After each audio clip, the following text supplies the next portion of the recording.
சோழ தேசத்தின் தலைநகரான தஞ்சையில் மாமன்னன் ராஜராஜ சோழன் வானுயர ஒரு கற்கோயிலை எழுப்பிக் கொண்டிருந்தான். ஆனால் அதன் பிரம்மாண்டமான கோபுரத்தின் உச்சியில் வைக்க வேண்டிய இறுதிக்கல்லை யாராலும் தூக்க முடியவில்லை.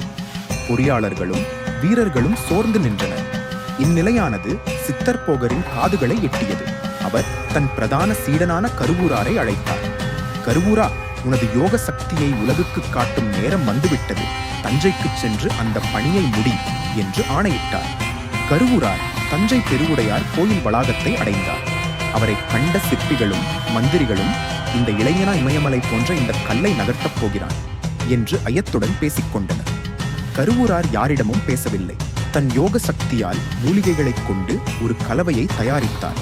பின்னர் கண்களை மூடி ஆழ்ந்த தியானத்தில் அமர்ந்தார்.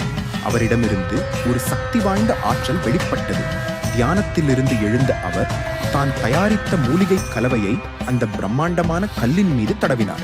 பின்னர் ஆகாயத்தை நோக்கி கைகளை உயர்த்தி சக்தி வாய்ந்த மந்திரங்களை உச்சரிக்கத் தொடங்கினார்.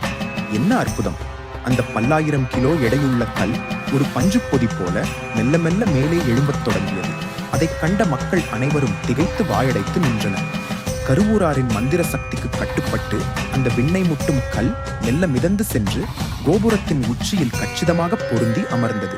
கோயில் முழுமை பெற்றது. மாமன்னன் ராஜராஜ சோழன் ஓடோடி வந்து கருவூராரின் கால்களில் விழுந்து வணங்கினார். சுவாமி, தங்களால் தான் இந்த பெருங்கனவு நிறைவேறியது. உங்களுக்கு என்ன வேண்டும் கேளுங்கள் என்றார். கருவூரார் புன்னகைத்தார். மன்னா, எனக்கு எதுவும் வேண்டாம். இந்த கோயில் இறைவனின் அருளால் கட்டப்பட்டது.